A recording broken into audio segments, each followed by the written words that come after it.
कबंध का उद्धार करके श्री राम मां शबरी के आश्रम पहुंचे। शबरी के गुरु थे मुनि मतंग। मुनि मतंग ने शबरी से कहा था कि हे शबरी, तू प्रभु राम का इंतजार करना, प्रभु तुझसे मिलने जरूर आएंगे। गुरु की आज्ञा से मां शबरी रोज प्रभु के इंतजार में रास्ता संवारने लगी। वो सोचती थी कि न जाने किस क्षण प्रभु आ जाए, इसलिए वो रोज मीठे मीठे बेर चुनकर लाती।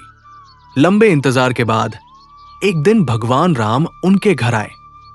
प्रभु को अपने घर में आया देख मां शबरी प्रसन्नता से भर उठीं। उन्होंने दोनों भाइयों के चरण धोए, उनको आसन पर बैठाया।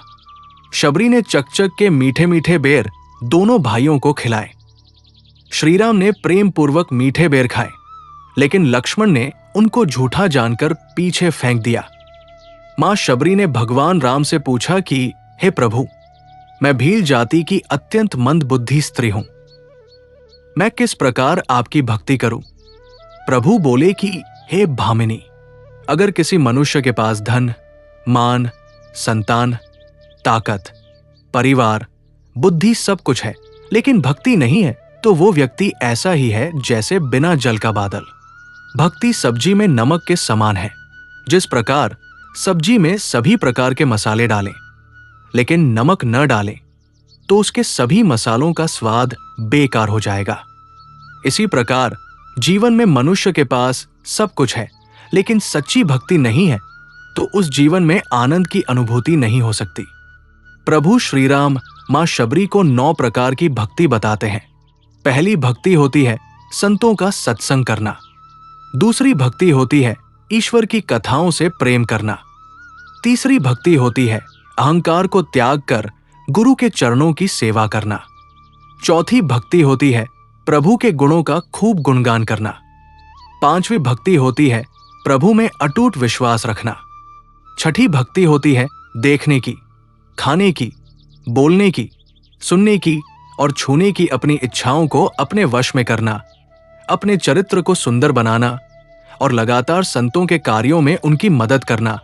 सातवीं भक्ति होती है इस पूरे संसार को राममय मानना और संतों को भगवान से भी अधिक मानना।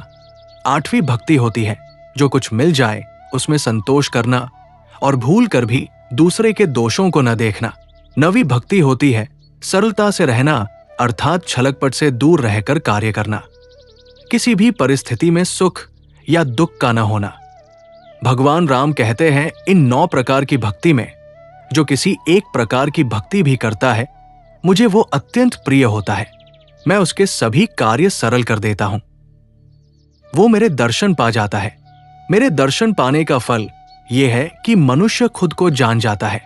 हे शबरी, आप में तो भक्ति के ये सभी गुण हैं, इसलिए आप मेरे परमपद को पाने के सर्वथा योग्य हैं। इसके बाद मां शबरी ने प्रभु को सुग्रीव का पता बताया और योग की अग्नि में अपने शरीर को त्याग कर प्रभु के ऐसे स्थान को पा गई जहां से कोई वापस नहीं लौटता।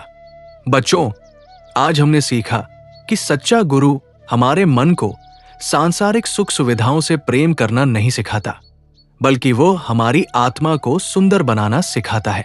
सच्चा गुरु हमें भगवान तक जाने का रास्ता नहीं बताता, बल्कि सच्चा गुरु हमारे जीवन को सबके लिए इतना उपयोगी बना देता है कि प्रभु स्वयं हमारे पास चलकर आते हैं।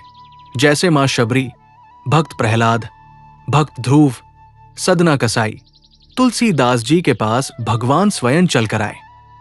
बच्चों, हम अपनी शिक्षा पूरी करने के बाद मानव और प्रकृति की सेवा के लिए जो भी रास्ता चुनते हैं, भक्ति हमारे उन सभी रास्तों को आनंद से और शांति से भर देती है।